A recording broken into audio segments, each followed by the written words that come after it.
And we're back in the KNOVA podcast where we do fitness, business, and leadership. I am your host, Ish. Coach Matt. Nina, how are you doing today? I'm doing really well. I'm excited about our guest. All right. So Nina, I'll let you take over. I'll introduce. This is Missy Yandow. Yeah. Child sleep specialist? Yes. Okay. Yeah, baby toddler. Family sleep Yes. specialist, really? So we've got a whole podcast full of a lot of questions. I obviously you can incorporate as much of the kid talk as necessary, but we'll ask you a lot of questions too about adults. I feel like sleep's a little bit, maybe there's some universal principles that crossover, so we'll have lots of questions about that. Yeah. But Nina, I'll let you take over, and Missy, you can introduce yourself, give us a little history of the background, etc. Talk to us about your specialty and how you got here, because I feel like it's unique to other people who do what you do. Yeah, so my name is Missy Yandow. I am a baby and toddler sleep consultant, also potty training consultant.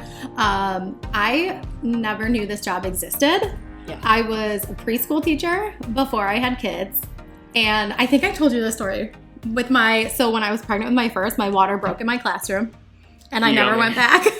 Okay. I'm sure those kids are not traumatized at all by that. It wasn't that bad because I'm really good at being nonchalant, but I leaned over to my assistant and I was like, I'll be back. I was never back. Yeah. And I tried to go back the following year. My son was almost 1 at this point.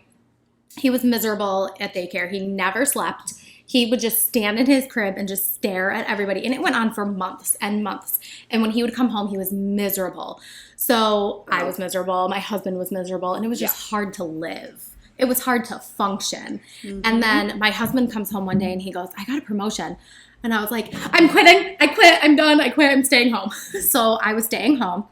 My son was sleeping amazing, great naps, perfect nights, everything was wonderful. And then all my friends were like, how are you doing this? What did you do? How was he sleeping perfect? So then I started helping people and I'm like, I feel like I can make money doing this. Yeah. So I looked it up online. Sure enough, you can get certified. So I took a certification course and here I am. Yeah. That's amazing. So yeah, my business name is Slumber and Bloom and we slumber and then we bloom. What is the blooming? Well, we bloom because I do sleep training. Training. A flower blooming? Well, yeah. So we become our best. Okay, I was like, what does the word bloom mean? Do I not understand? No, Just checking. No, because I'm helping families blossom. Hey, this might surprise you, but I'm not as smart as I look. Sorry, people. Shocking. So I'll ask questions that I generally just don't know the simple answers to, let alone the hard ones. That's fine. Well, those questions are typically the ones that everybody has anyway. Yeah. Okay, fair enough.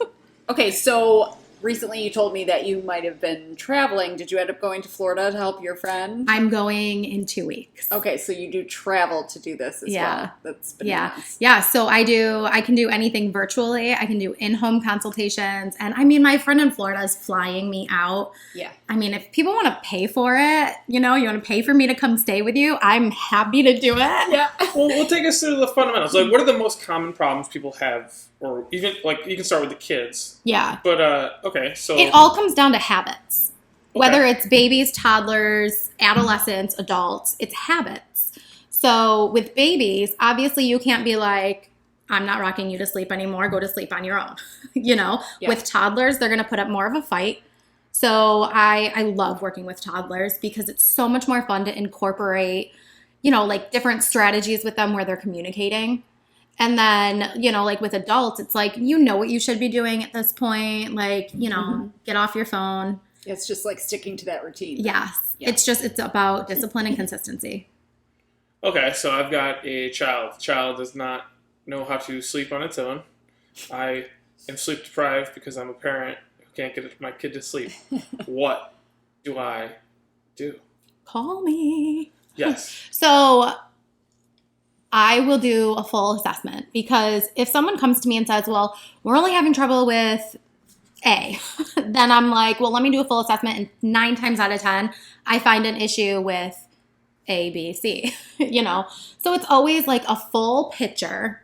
It's not just don't rock your kid to bed. It's what's the schedule? What is, how long are they awake? How long are their naps? What time are they waking up in the morning? What time is bedtime?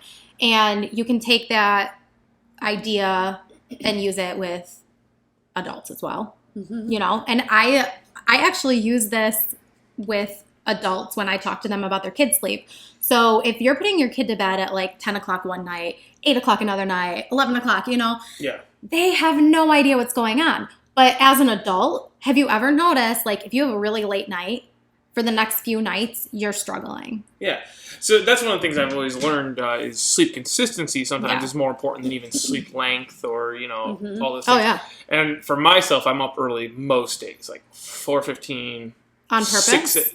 Yeah, because of either I train very early, run a lot of the early classes, or...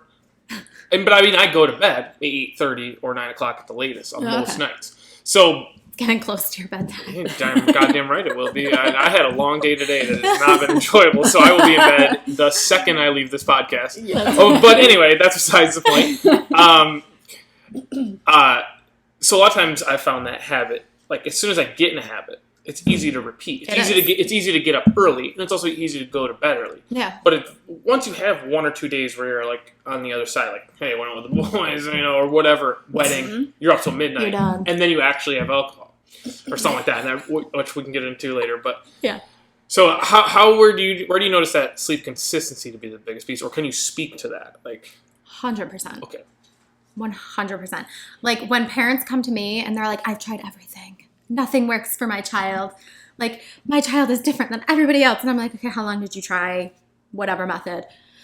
Oh, you know, like a night. It didn't work. Yeah. Gotta be consistent. Would that be step number 1?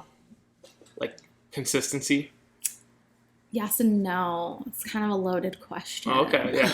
Oh, it depends. Were you about to say it depends? Oh, God. It's like, and you can probably say the same thing with like any kind of health and fitness or any like that's wellness. Why we're laughing, because it it does. We've had nutritionists, acupuncturists, dietitians, trainers, high-level athletes, everything, chiropractors. Everything depends. Everything depends. So it does. It's almost a running joke on this podcast that, like, okay, when we ask someone a question and they're like, fits right in here. Okay, yeah. So it depends. So can you give me a couple scenarios that might be kind of like completely different, but where you can apply the it depends and what you would do?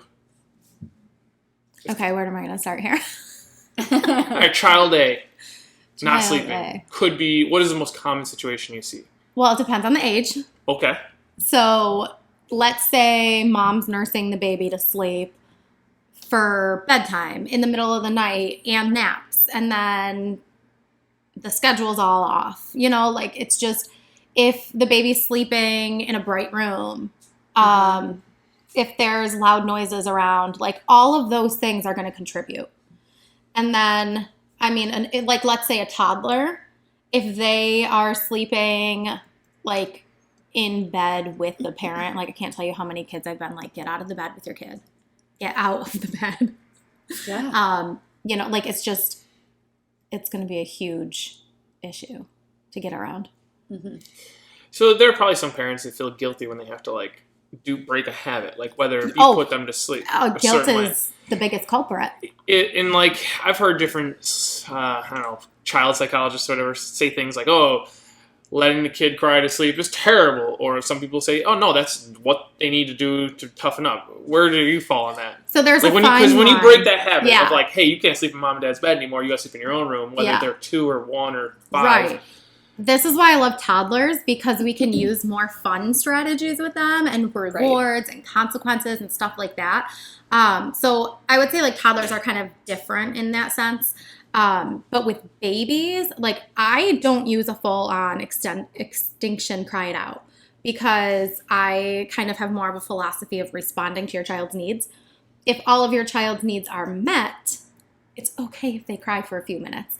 So it kind of, you're weighing the pros and cons of their production of melatonin and their production of cortisol. So how long-winded do you want me to be right now? You can do whatever.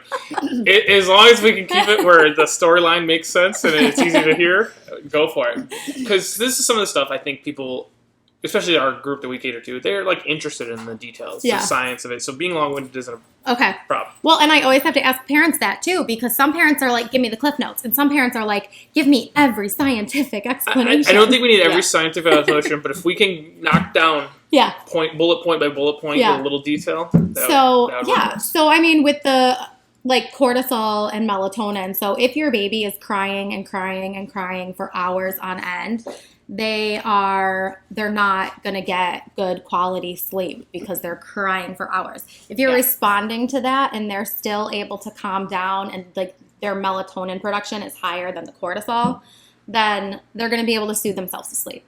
Does that make sense? Yeah. Mm-hmm. So a little give and take. Yes. You don't don't stonewall your kids. Yeah. But don't baby them? Exactly. Is that the right word? Like, you can't coddle every single moment they're alive. But you meet their needs, and if your kid cries for 10 minutes, like, they're fine. You're not scarring your child. You're not breaking attachment. They're not going to hate you forever. Like, so many parents are like, I feel so guilty. They're going to hate me. They're going to think that I abandoned them, but they're not. They're really not. And parents actually, I keep sleep logs with my clients, and they'll leave notes on their child's behavior and their mood. And they'll say that once the kids are actually getting good quality sleep, their mood is better. They are like more active. They're more interested in doing things. And you can say that with adults. I mean, think about how sluggish you might feel if you had like 5 hours of sleep and you're just like all day, absolutely. You know, and you're able to focus better when you have more sleep and have better memory retention. So you had mentioned the kids being in a bright room. So a lot of kids nap and sleep in the middle of the day. So a good practice, I'm guessing, would be put them in a shaded, like, dark room, essentially. Oh, yeah. Treat it like nighttime, even though it's 2 p.m. Absolutely. I make my clients get blackout curtains. Yep. I was just going to say, my sister in the nursery, they have blackout curtains and the white noise machine goes literally all day. So you just put them down. And I'm like, what do we do if they wake up and they cry? They're 6 months old now. And she's like, only if it's a level 10 cry, you go in and you set a 3-minute timer and you soothe them for 3 minutes and then you walk out. And I'm like, that's it. What's the white noise machine? How does that work? It's literally a machine that goes. That would absolutely fucking keep me awake. Who is? So, okay. The science behind that one is that the sound of the white noise machine is replicating the sound of the womb. So when mama's pregnant, it is loud, it is dark, and it is, there's movement. So that's why a lot of times kids want to be rocked to sleep. Mm-hmm. But you got to break that habit because you're not rocking your kid to sleep forever. For life. Right. So replicating what you can and having it pitch black dark and having that white noise is going to make it a little more familiar for your baby. And then a lot of times, because the white noise is going to cancel out any outside distracting noises, it's going to help them sleep. Like if you have a dog and like you have a delivery come in, you're probably like staying up too late ordering from Amazon. So you're going to have those Amazon deliveries coming during nap time. So having the white noise is going to cancel out the sound of the dog barking at the Amazon guy. So it's true. Interesting. You don't sleep with like a fan on or anything. You have to have silent. When you sleep? I will say I sleep better with the fan. You do? On, I hate sleeping with the fan on. My husband, however, is like, I need the fan. So my air conditioning unit makes noise, and I've learned to tolerate it. But there's nothing better. Like, there are a lot of nights where it's cool enough, and I just turn the AC. Like, it'll be midnight. I wake back up and go, fuck the air conditioner. I turn it off. And then all of a sudden, there's like this complete silence. It is nice. And I'm out. Yeah. But I grew up in the country, like, in the middle of nowhere. Like, there were crickets. And so when I first went to college, like... The crickets are loud. I grew up in the country, No. too. They're not loud. Like, when I went to college, like, my football teammates would be across the hallway smashing and tackling each other at 11 p.m. at night. And I was like... I'd be like freaking startled awake, or I would hear like someone just coming home from bars or this and that. By the time I lived like in my fraternity house for like a year, I could sleep through anything. Yeah, like, of course. People would like break things. Yeah, but was that restorative sleep? I have no idea. But anyway, the point was like I used to being able to sleep through the sounds. Well, and that is a big question that parents have. But I do notice that my default preference, like, it didn't take long for me to be like, I do not need that. Yeah, that's a good question. Anyway, I'm down a tangent. Just reminding me of how like I used to Like, it was funny how I went from, like, never being able to sleep freshman year to, like, later in college, like, I was unfazed by any noise ever. I could sleep through a hurricane. Or nowadays, like, the neighbor slams their car door too loud at night, and I, like, go home and then go back to sleep. So, anyway, that's a side point. My sleep is kind of usually good, but that's because I try to be aware of it. I do a little reading and learning. But, anyway, Nina, next question before I ramble on any longer. I kind of feel like we've covered a lot of what I had. What are some of the biggest challenges with instilling new sleep routines with families? I feel like we kind of covered this a little bit. Yeah, so we got consistency. So if you took me through an ideal situation, what does consistency look like in an ideal, perfect situation, no X factors involved? So always having the same bedtime routine. And that's babies, adults everything. Yeah. It's, do you see all the videos on YouTube? My nighttime routine. Yeah. Because it's all about routine. So when you have the same routine and you're doing the same routine every single night, your body is like, ooh, sleep time. Let's go, melatonin. Mm-hmm. And, so you want that same perfect routine every single night. And then, obviously we talked about the sleep environment. That's really important. The temperature of the room, you don't want it to be too hot. You don't want it too cold. So between 68 and 72 is typically the range that you want it. So if you need to shut off that AC, Seems a little hot to me. That's hot? Oh. I mean, I have... No way. I don't know. I think, 68. I don't know. 68. My thermostat in my house all winter long never exceeds 68, so maybe it's not. What? I have good insulation and good windows. I don't know what to tell you. I think it's hot all year round. My house is like 74. What about like... No, I would die. I would have a heat stroke. What about like the lighting in the house? Like, I know that that's like really important for adults, like to start to dim the lights, use blue blocking glasses, that kind of thing. Yeah, so it is good. Obviously, like during the day, you want to get as much vitamin D as possible because having enough vitamin D is actually going to help support your melatonin production. So talk a lot about melatonin. Because that is the hormone that's going to drive your sleep. So if you're getting that vitamin D during the day, then your body is going to be able to wind down at night. But like when you get out of bed in the morning, open the blinds, like expose yourself and like your house to daylight because your brain's going to wake up, your body is going to wake up. But if you notice, like if you don't open that stuff and you're just kind of like dragging along and you're like, I don't want to do this, it's going to make a big difference. What about melatonin, like supplements? Do you really want my opinion on that? Yeah. Yes, I do. I want your real opinion. It's okay to not have my real opinion. I'm just curious. So I'm not a doctor. However, I think that there is a time and a place for melatonin. Yes. Jet lag, or if so let's say for adults who are actually suffering with a sleep disorder and your doctor says, yes, you need to take melatonin, then go for it. Obviously, do what your doctor says. But when I have clients who say like, oh, my toddler's been taking 5 milligrams of melatonin every single night, like, and they're dishing it out like candy. It's just not the best habit because your body needs to be able to produce it on its own. Yes.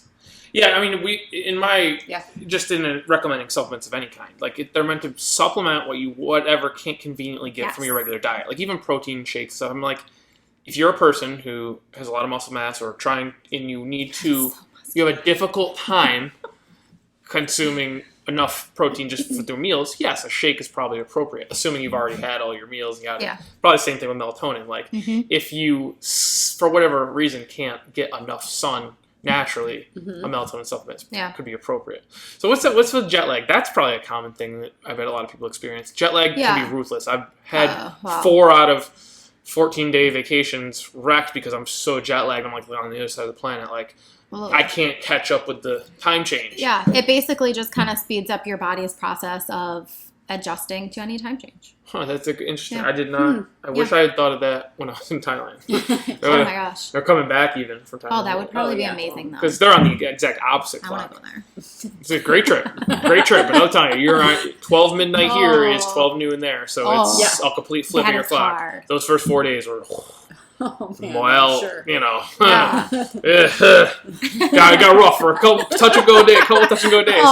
But Yeah. So what about sleep? Now this is getting into adults. Obviously, I don't want to be sedating kids, but like sleep medication, like Ambiens or the other things. Now, my understanding is a lot of times those pills or those medications sedate your brain, but your body isn't able to really shut down in the same manner. I don't know.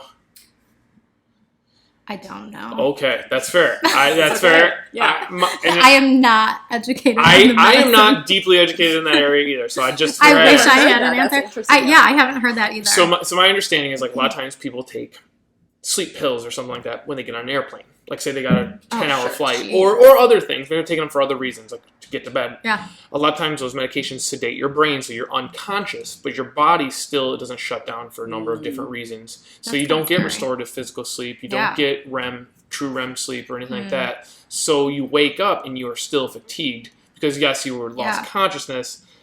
And now that, I don't know how to treat that. I don't know the answer to fixing that. I just know that those tend to be what, so maybe with medical conditions, sedated sleep is better than no sleep. Yeah. But I was just, okay, so we don't have the answer to that one today, people. No. Sorry, we'll try better in the future. Okay. You need to have a doctor on here if you want to ask those questions. Well, there are different types of doctors. Yeah, okay. Yeah. So, like, when you probably do some consulting with the parents of these kids. So I know you do a lot of the parents. I've noticed we have many members who have had kids over the years, and when they have that, I've seen parents go from having the 2-year-old to having the new 1-year-old, or not 1-year-old, like 1 week old or 2-week-old. They come in and the look on their faces like, hey, I'm not sleeping much. I'm just going to try to get the best workout I can. And I'm like, oh, are you sure? Because you look not happy. Yeah. What do you do for the parents, or what do you recommend for the parents? A lot of positive talk. Oh, okay. So I do try to emotionally prepare, especially mothers. A lot of fathers are, and I don't want to like group genders or any of that. You can group. Some things are just a true, lot of whether times. people like to admit it or a not. lot of the times, the dads are very skeptical, and they're like, "Well, we've tried everything. This isn't going to work." And then the mom is the one who's more emotional, like, "Oh, my baby." So I really like try to support the mom in that sense of, like you're doing the best thing for your baby and your family and yourself. So there's a statistic out there that says that the first year of a baby's life, parents lose 44 days of sleep. I believe it from what I've seen, and I don't have kids, so. Yeah. So, and then there's like the other statistic or fact, I guess, that driving while sleep deprived is worse than driving drunk. So I'm sure. Yeah, like when you tell parents these things and you're like, getting your child more sleep is going to get you more sleep, they're like, oh, yeah, okay, good. Yeah. And it's going to keep your family like safer and healthier. And then, parents have time to wind down at night, Yeah, oh yeah. And just like chill before they have to go to bed. I know. I was like shocked. I think I was telling you this the other day. So my sister's 6-month-old babies, they sleep from 6 to 6. Amazing. And I'm like, they go to bed at 6 p.m. and you and my brother-in-law, they have all this time because they don't go to bed till like 10 or 11 o'clock, Yeah. I'm like, that time that's to amazing. Connect. Yeah. The time to connect with each other is so important. It's important to like the marital relationship or whatever kind of relationship people have. And just chilling out and doing, not like you have to be able to separate like, this is like, I'm a mom. This is what I do 24/7. Like you are still your own person. Like you're your own person. You are probably like a spouse or a partner or whatever you are. You're also a parent. Like it's not, you don't have to 24/7. Like, and that's where a lot of times, like I have to talk to parents and be like, you can't feel this guilt because you have to be your own person. So you have one son? Do you have 2 sons and a daughter. 2 sons and a daughter. Okay, so you've been through the ringer a couple times. Yes. So what is a parent or an adult trying to get to sleep? Like when you clearly have an obvious challenge, you're going to have to be up at some point. What do you think were the most helpful for you, just helping you get the best sleep when you could sleep, or not have you lose your mind from sleep deprivation somewhere in the process? Support.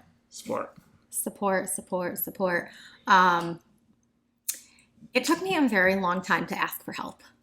So if I could change anything about what I did when I had kids, I would have asked for help sooner. It wasn't until I had my 3rd. And I was just like, I need help. And everybody was like, You do? Just so you could sleep a little extra and somebody else could watch them or tend to them? Okay. And I mean, my husband's always been really good about, like, being helpful. Like, I would go to bed early and he would watch the baby so that I could go to sleep. But, like, still, when you're the only person who can feed the baby in the middle of the night, like, I'm the kind of person where if I wake up, I am up. So it's like I would be up, I'd feed the baby, change the diaper, put him back to sleep, and then I'm up for another, like, hour. By the time I fall asleep, he's back up for another feeding. And that's like when they're really young. When they're really young, it doesn't last forever. Wake me up too many times. It won't last for anyone's ever. Man. Yeah, I mean, it's just kind of like a lot of people come to me when they're ready for the support. And then a lot of times they say, I wish I really had asked sooner. And I always tell parents too, like, who do you have in your corner? Who's going to help you through this? And if I'm doing an in-home consultation, like, you know, we've said the mom's always the more emotional one. I take dad aside and I'm like, listen, this is your job. Support your wife. Tell her she's doing great. Give her hugs and kisses. And just be there. Because I had one dad who was like, I'm going to go to Lowe's. And I'm like, no, you're not. So... Well, this is a different type of therapy, guys. You let us go once in a while. No. So, what do you think the biggest thing that changes? Okay, if you get the support and the help. Is it just getting extra sleep? You just feel better and rested, or like is there other stuff that helps? Well, I mean, if you have extra support, then you're able to sleep more. You're able to shower. You're able to eat better. Like, it's just like when you are so exhausted and not getting enough sleep, like nothing is functioning the way that it should. So one of the things we try to teach is we always teach like nutrition is probably, like the food you eat is probably the number one thing. But sleep is like 1A. Would you probably agree with that? I mean, I'm asking a loaded question, I guess, at this point. Yeah, that's funny. So have you ever noticed, like, how does sleep seem to affect people's nutrition? I know that some people tend, like, people that are chronically deprived. Cravings. Yep, cravings, right. So sugar. What is it with that? Like, a sugar, you know, you get a high insulin spike, you get a little lethargic, and you kind of want to take that carb coma nap, and you know what else it might be, too, is... the fly situation in this pod room. One day it'll be different. No, I lost my train of thought. Oh, I think that when people are tired, they don't have the drive to cook. They don't have the drive to, like, oh, I gotta cut up all these vegetables. Or even the willpower to resist. I feel like I'm hungry all the time when I'm, like, exhausted. Like, there's just something about, like, not feeling great where you're just like, I just want to eat. I would imagine if you're sleep deprived, too, you're stressed a little more, which means lower dopamine, higher cortisol. And just that pleasure of some junk food gives you that quick dopamine fix, right? You know? Yeah. There is some statistic out there, I don't know, like, the exact numbers, but the correlation between sleep deprivation plus obesity plus depression. So it's really just a big snowball of get your damn sleep so that you're a better person. Yes. Am I allowed to say that? Yes. Yeah. Okay. Some people suck. It's okay. We can let them know. Sorry, guys. I could be one of them. I'm not pretending I'm like immune from that category. I just, yeah. Cool. Yeah. I don't know. I didn't have any more questions. Do you have anything else you want to share about what you do, or? Yeah. Where people can find you? You can find me anywhere. I'm everywhere. Slumber and Bloom. That's my website. It's my Instagram. It's my Facebook. It's my YouTube. It is everything. Slumber and Bloom. This is a question. So is a child ages? Yes. Is there a kind of a cutoff point? Is there ever a cutoff point where, like, and is it more difficult and/or more difficult as they get older? Because, like, kids start, 4, 3, they start to develop their own like personality, their own attitude and problems. Yes. How does sleep training or change as they age? It changes a lot. So the youngest I would ever, like, formally sleep train is 4 months. And that would only be nighttime. Yeah. So, like, naps, it's just like your naps are going to be what your naps are going to be, because they don't have, like, the actual ability to. Some kids just pass out in the middle of crowded rooms. Like, some kids do, but that's, like, if I see, like, kids out and about really late at night and they're, like, really cranky, I'll be like, here's my business card. These kids need to get home in bed. Yeah. Or stop serving. Yeah. I'll see like a 10-month-old baby at Target at like 10 in the morning having a fit, and I'm like, your baby needs to be napping right now. Yeah. So I mean, if I like, wait, but where was I going with that? You give them the business card because they're cranky. Age 4 months is the youngest you would train them. Yeah. So then at 6 months, you can really establish like a very predictable schedule. Mm-hmm. Before that, it's going to be unpredictable, but like you can still have really good nights.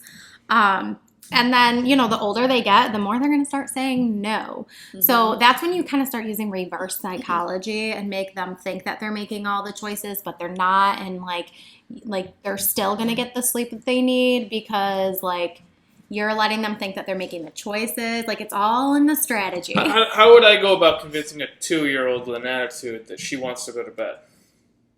Because it's fun. No, but I mean, like, literally. Like, how would I do that? I have no idea how to do that. Well, you have the solid routine. You have the correct schedule. And you have a reward/consequence system in place. So whether go to bed and I give you candy, stay awake, I punch you in the face. Absolutely not. That's why I'm asking a professional. I don't know. So a lot of times, like, I need specifics. Yeah, like a lot of times they're really excited about stickers and earning prizes. So I will have I have the child pick out the stickers. Like, what sticker do you want to earn in the morning? And then they wake up and they slept through the night, so they're gonna get a sticker on their chart. And when they fill the chart, they're gonna get a prize that they picked out and they put it in their little prize bin. So it's all about a teacher, though. Yes, it's all about choices. Whatever works. Okay, I like that. All that makes sense. So even with part of the bedtime routine, I'm like, do you want to wear these pajamas or those pajamas? Like, do you want to brush your teeth downstairs or upstairs? Where do you want to do this? How do you, what 2 books do you want to read? Because they know that after they read their books, it's time to get in bed. So you're not saying it's time to do this. It's which one do you want? Oh, yeah. And it's not even open up are we going to do this or not? It's which one do you want to do? It's never yes or no. That makes sense. One. It's which one. Okay. Yeah. And if I gave one amazing tip for toddlers, get a toddler clock. Do you know what a toddler clock is? No. Nope. Okay. I don't either. So it's basically just a clock that changes colors. So kids can't tell time. Yeah. So it's not like you can be like, it's 5 o'clock in the morning, go back to bed. Because they don't know. I mean, that would be like, you're already awake for an hour and a half. But... yeah, well, not by choice. It's just a stupid job with these stupid clients. No, I'm just kidding. I'm just kidding. I teach tomorrow's 5 a.m. class. So that's crazy. But I'm trained. I give myself rewards. That's good. Whiskey for breakfast or whiskey for dinner? No, I'm just kidding. I don't drink whiskey. That's for real men. Oh, man. So the toddler clocks, they change color. So it's like if my kids have there's so many different kinds that they have different colors. But with my kids, it's yellow when they can be up, but it's blue when they need to be in bed. So they know blue is for bed. So they'll be like, what color's your clock right now? And then they'll be like blue. And I'm like, get back in bed.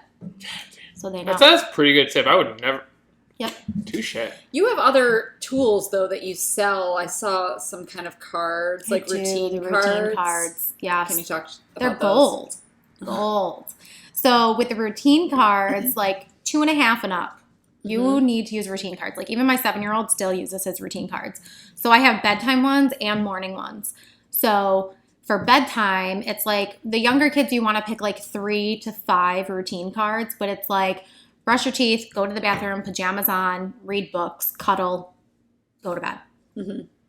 And they know every single night, we did this, we did this, we did this, we did this, it's time to go to sleep. And they can't tell you no, because then it's we've done everything. So if you have a kid who's going to tell you 5 times, I need to go to the bathroom, have a bathroom card in your routine cards and be like, oh, look we already did this. Good night. And it works. And then reinforcing it with I feel like rewards. I need adult routine cards for my bedtime routine. It's been asked. It has been. I mean, it makes sense. Usually most nights when I go to bed, I gotta remember to do the important things, brush my teeth, should I shower tonight or should I shower in the morning? It's as soon as I hit the bed, it's game over. Yeah. Okay, cool, guys. I actually did not know what I would expect to learn, but I'm like, wow, that's actually very interesting. Again, I don't even have kids, but I'm like, oh. That's what a lot of people say. That makes sense. I didn't even know. Do you have any tips for adults? Like, there could be people like if, let's say to myself, man, Matt, I need to get more sleep more often. I'm not feeling great. I know I need to do better at sleep. Is there any common tips you give adults who? I mean, you're conscious of like the clock and the I guess one of the biggest things would be to get the phone away from your bed. Yep, I know a lot of people that say that. Yep, I know some friends who actually practice that. They leave it downstairs. Yeah, and so many people are like, "Well, I need an alarm clock." Yeah.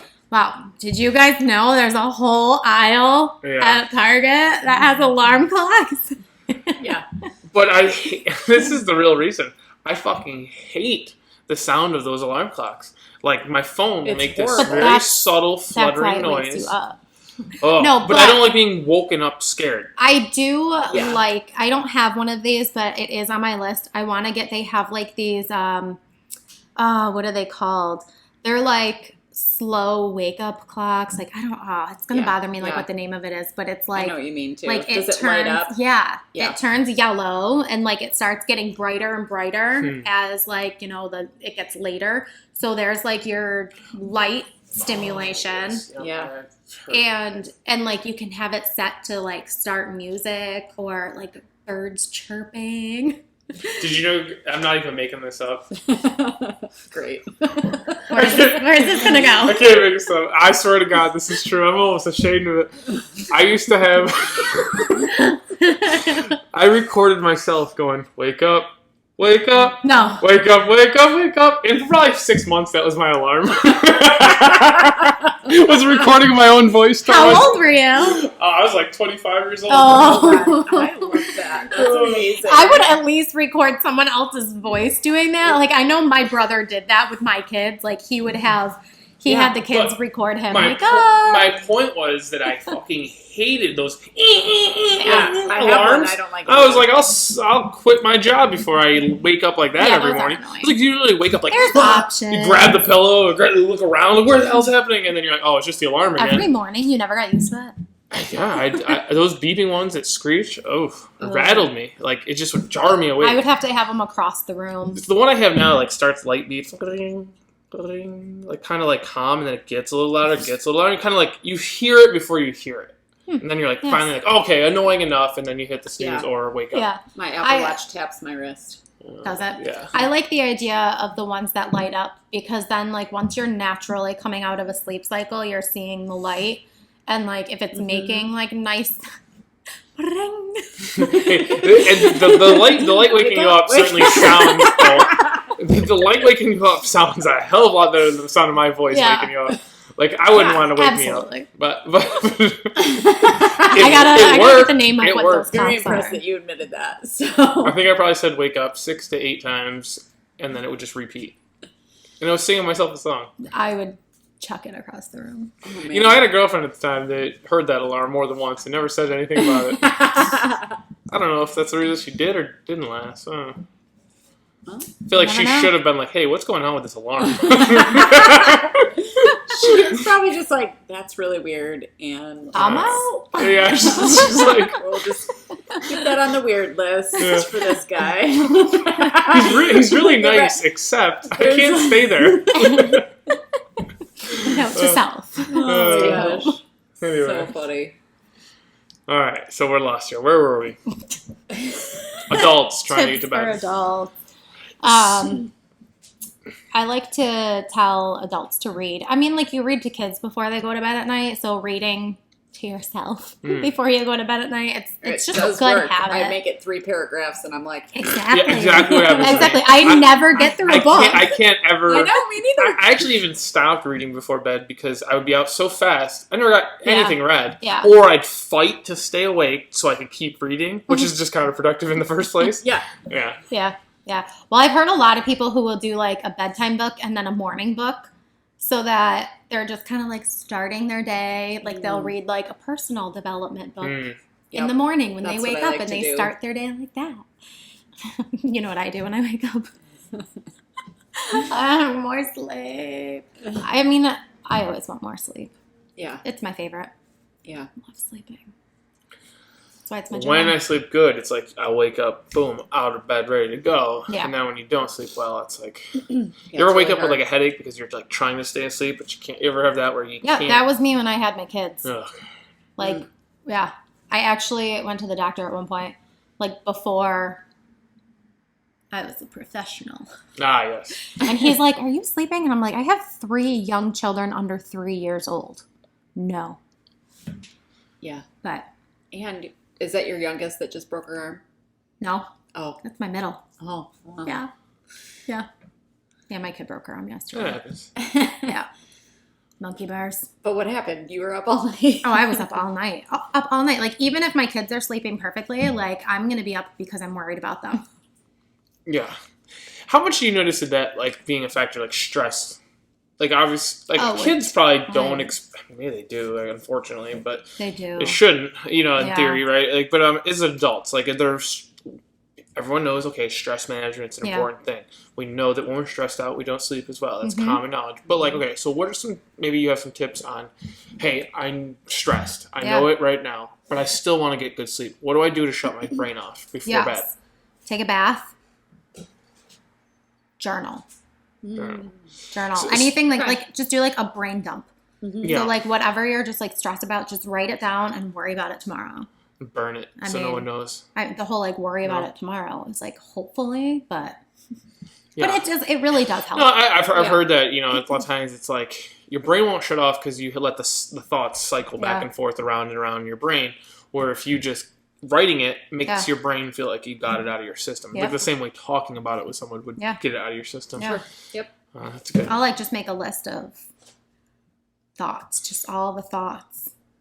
Just like the random, like before. I feel like men are different in this way. Where like they can just hit the pillow and fall asleep. No. I mean, I definitely think men are different in the sense that we don't want to face it. I think it's weird. I know for me, writing it down, stuff like that makes me feel very uncomfortable. I don't know why.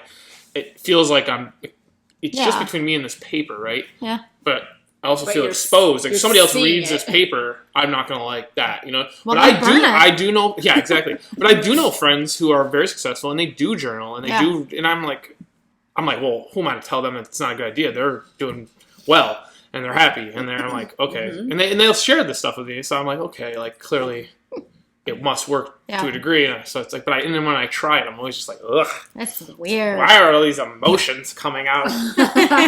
Push them back down deep. Push them down with the rest. It's almost one of those things where like you have to know yourself and what works for you. So it's like, if you need to go for a run, you know, I mean, like not like right before bed, but if that's like something that helps somebody de-stress, then they need to make sure that they're doing it consistently. This does not work for me anymore, but there was a period of time where I'd work out sometimes at 8:30, 9:30, 10 at night, and I have no idea, but as soon as I was done working out, I wouldn't even be done sweating. I'd run home, boom, out in bed. And it was like a phase, probably like, this is back when I was single too, like, so it's been a number of years, but like I would, it didn't have anything to do, but it would be de-stressed. It would be the last thing I did for the end of the day was exhaust all my energy and then boom, be out, and I'd be up at 6 a.m. whatever the next day, and it worked. Wow. Not perfect, I guess. But nowadays I think about doing that, I'm like, fuck no. Well, something that I am not, like I cannot turn my brain off to do this, but a lot of people will say like meditating. Yeah. I can't. And I can't. I like, first of all, I will laugh. Second of all, like I am way too giggly and like in my head. Journaling can be meditative. Yeah, I think meditation definitely comes in multiple forms. Like you could do the thing like pull up YouTube and play sleep meditation music, and I think it's a lot about shutting the brain down, like slowly, like winding it down. And like journaling probably does that. Reading the book probably does that because you can't read the book necessarily, read it, and then think about other things. So it lets your brain kind of wind down. I mean, well. You're not really reading the book then. You're just distracting yourself with words. Well, that's why that's no different than watching irrelevant. TV and being stressed. Yeah. I have to like read a physical book and listen to it on an audio or else I'm like looking at the words but I'm thinking about something else. Yeah. So if I have like the book and the audio, then I'm like good. There are times where I get like that where I literally read the whole paragraph or a page Yeah. And I have no idea what I read, because I was thinking about like how sentence number 1 in the paragraph made me think of someone or something going on, and then I'm thinking about that thing I got to do with that person, blah, blah, blah, blah, and then I get to the end of the page, I'm like, I don't know if I can read any of this. Yeah. But yeah. What about, have you ever tried those like sleep story apps where they like have like the gentle music? An attractive Englishman's voice comes on. I think it's so cheesy. It's really cheesy, but are you into it? But they do help. If you need to like shut your brain off. If it's your thing, then it's your thing. But I just cannot get down with it. Yeah. I can't. I'll just be like, shut up and go to sleep. So not only with adults, but with kids, are there certain things that are probably common practice that are like, do not do this? Like, stop doing these things. Like, things you might see commonly that are like big red flags. This is going to mess up your kid's sleep. It's going to mess up your sleep. Yeah, giving them sleep prop association. Sleep prop association, what does that mean? So a sleep prop association is basically just like whatever you're doing wrong. So rocking your kid to sleep, nursing your kid to sleep, giving your kid a bottle to sleep. If, like, let's say your kid is a little bit older and, like, they're waking up 4 or 5 times a night and they need a pacifier, stop going in and giving it to them. They need to find it themselves. So anything that you're, like, repeatedly having to do over and over to get your kid back to sleep, like, that's your problem. You need to stop. Interesting. Yeah. Mm-hmm. Dad, you messed up so many fucking ways. Oh, boy. Go to bed. Door shuts. Don't open the door. Oh. Actually, I don't know. I told my kids the other night. So my 6 and 7-year-old, so my 7-year-old's a boy and then my 6-year-old's a girl. And they're still in this phase where, like, they want to be together all the time and they want to, like, sleep together and, like, and I'm kind of like, I think you're a little too old for that. So I told them, I'm like, when I was a little girl, my parents told me to go to bed. I didn't even think about getting out of my bed and going into my, like, siblings' rooms. And they're like, that's weird. And I'm like, stay in bed. My sisters and I used to fight, and then all of a sudden we could hear my dad, girls, I'm coming up there. See, my brother Jonathan and I used to get, like, my dad it'd be a certain time, like 8:30 or 9 or wherever the time was, I don't remember. He'd be like, all right, bedtime, boys. And, like, we kind of knew the routine. It was pretty consistent. But it was, like, he didn't really care what we did, but it was in your bedroom. Yeah. And, like, my brother John would pass out, like, immediately. He never was up. And I'd just lay there and dilly-dally. And oh, my God, no. My sister would be playing all kinds of music. And my gosh. Well, see, it would have been, if he could hear us, foot would have been in ass. You know what I mean? So, like, it wasn't really negotiable. It was, like, do It was whatever. also different back then, too. Like, parents were allowed to discipline their kids without getting in trouble. I mean, we weren't going to get beat. We just got yelled at, like, like... Well, yeah, but, like, I would say, like, back when we were kids, it was like, when your parents are serious. And now it's like you can't even just, like, scold your kid in public without somebody looking at you being like, that's how you raise your kid. Yeah, exactly. Like, there's so much stupid judgment out there that parents are just, like, afraid to change things. I'm rooting for parents to spank a kid in public. I'm like, yeah, get that. Get it. Just like... in a Wegmans, some kid's screaming, and that mother's just, like, ready to do it. Get him. Oh, get him. No. Oh, man. Oh. I'm sort of kidding, because hopefully you wouldn't, because, There's a line. Yeah. You need to draw a line. It's like you look at that parent and you're like, I understand you want to. And I like that you want to. Yeah. Don't do it. Don't do it. Don't. Oh my gosh. Anyway. Oh man. Well, that is interesting. What question? I'm trying to think if there's anything else coming. I don't want to miss anything. There's so many things, and I don't have kids, so I'm like, I don't have specific examples of what the fuck moments. So I feel like if I had kids, I'm like, I've tried this. What are some of the things that people say that they have tried and probably are genuinely they thought would work and haven't worked? I mean, a lot of times parents are either stuck in the trap of rocking to sleep and then, like, trying to transfer if it's a young baby, like getting them to sleep and then putting them down in the crib and they wake up. So then they have to do it again. And it's like, well, you have to try something else. Like, it's not going to work. Are there any, like, urban legends that people commonly think are true that, like, don't work? Like the warm milk before bed. I don't know how much... Oh, that's a crap. Adults try that. Like, you know what I mean? So, no.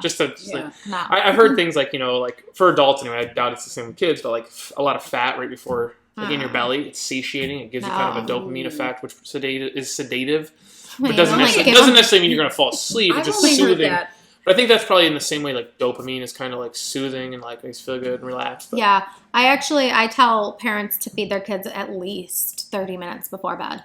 Okay. And that's, I mean, like, if you have a really young baby who needs that feeding right before bed, but like otherwise you want them to digest and hopefully poop.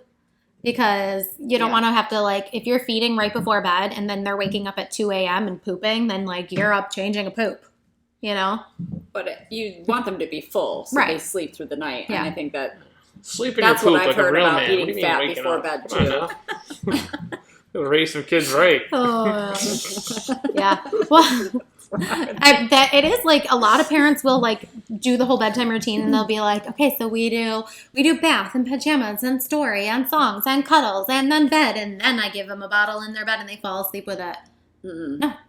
However they fall asleep is how they need to fall back asleep all night long. So as they're going through their sleep cycles all night, like we all wake up in the night when we're, you know, like if we roll over, if we adjust our pillow and like we're not going to remember it the next day. But we're all going through sleep cycles.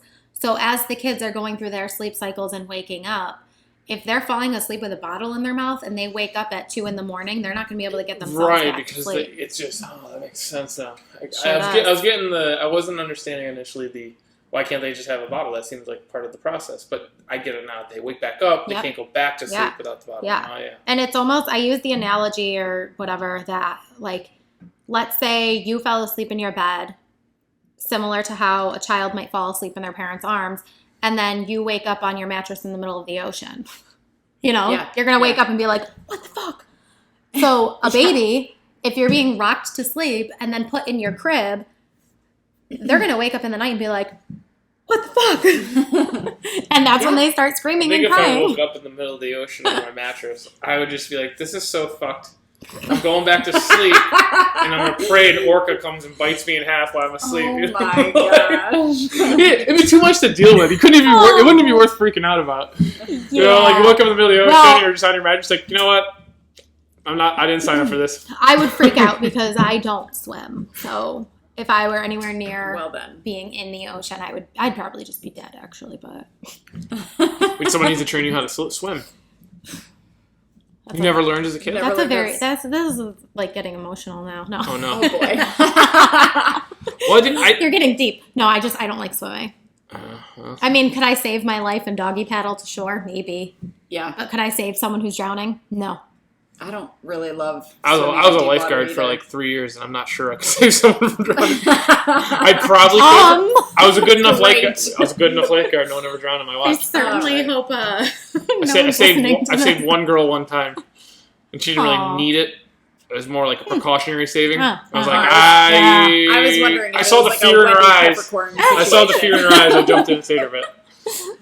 Like she looked up at me and she had that like, oh fuck look, like, and she was like, I don't know, maybe like 13 years old or something like that, like a teenager, like learning how to swim in the pool for the first time, and like I'd given them all the lessons. So yeah. Aww. Anyway, she had that moment where she just like started to panic. She got too tired, down her breath, and that's the closest thing I've ever seen. That's scary. Yeah.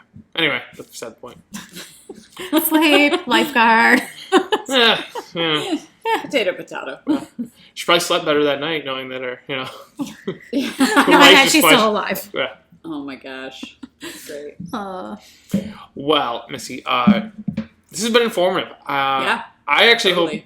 I didn't know what we were going to necessarily learn. I was like, all right, sleep. This is a topic we got to dive more into, and I still think there's definitely some stuff out there we could. It could be like an all-day conversation. Yeah, definitely different types of sleep, different types of issues. People that treat conditions. But your specialty is very interesting, very, very good. And I imagine there are probably some parents that learn the hard way or never learned, and they just toughed it out till the kid was 8 years old. They could have saved themselves a lot of stress. And there's probably a lot of people that are like, I would hope, that hearing just some of these tips we've had tonight, they're like, oh gosh, I see how the pattern is. And a lot of parents always think like, oh, I thought my kid was going to grow out of it. They don't. Do you know anything about like how the sleep patterns and stuff they said as a kid affect them when they're older? Like how? Do you know where a correlation commonly lies? So this is why I start at 4 months old, because once a kid is 4 months old, their sleep patterns have actually developed into like the same type of patterns that adult sleep is. So when you instill proper sleep habits at that young of an age, like that's going to last forever. And if they're not sleeping appropriately until they're like 3, 4, 5. I wonder how much that impacts, like, oh, I'm a night owl, or oh no, I'm a morning person. I haven't really seen it that much. That's more just like you're kind of born that way. Like a lot of kids, most kids, like their appropriate bedtime is between 7 and 8 p.m. So I mean, some kids will be closer. Sundown-ish time. Yeah. But having proper sleep from a younger age is going to encourage their growth and development, and 90% of growth happens in our sleep. Yep. So. Yeah, we've talked a lot about that a little bit. You know, all the muscle repaired, fat burned. Yeah. You know. Even just like processing in your brain. Yeah. Processing to like long-term memory and all of that. So like, think of all the things that kids are learning. And if they're not sleeping and they're not retaining that information, like even like the younger kids who are learning how to crawl, if they're not having that restorative sleep and they're not having like that muscle restoration and all of that, like it's going to be harder for them. And they're probably going to like reach their milestones later. And how about as far as too much sleep? Like, are there issues with kids are sleeping too much that creates problems? Or? I mean, most times if they're really sleeping too much is when I like refer to a pediatrician. Yeah, because there might be a medical outside of I mean, because I've heard definitely.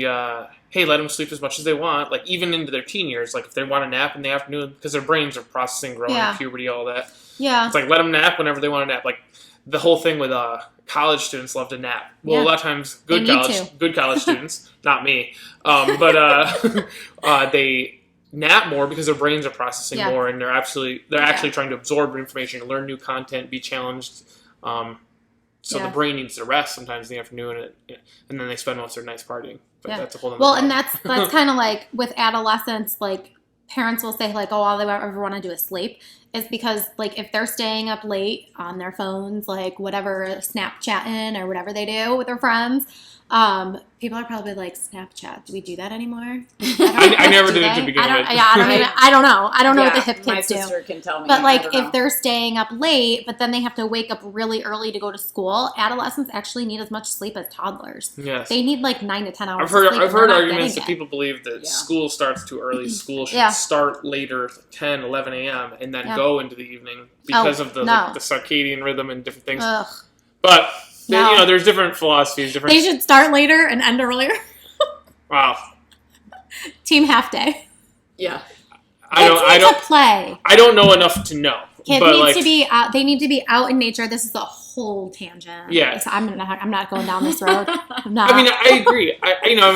We still have to like educate her. It depends on the age too, right? Like it's certain. So you got to educate your population of people. Kids have to go learn. Well, think about the past year and a half now.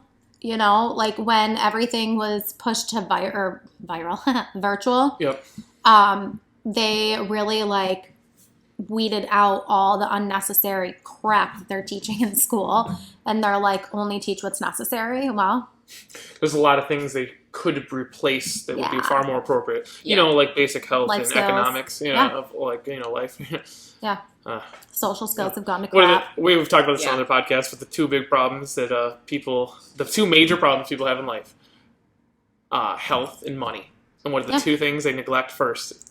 Health and money in high schools. Like no one teaches you really how, at least as far as I know and from what I remember, you didn't learn how to manage real money. You didn't understand how compound, like the concept of compound interest. I mean, I guess I kind of learned it in like some math class in freshman year of college, but not like to the degree of like, this is how it can change your life. You're not familiar with compound interest? Nope. You should definitely learn. It's the kind of thing. I think I learned how to balance a checkbook.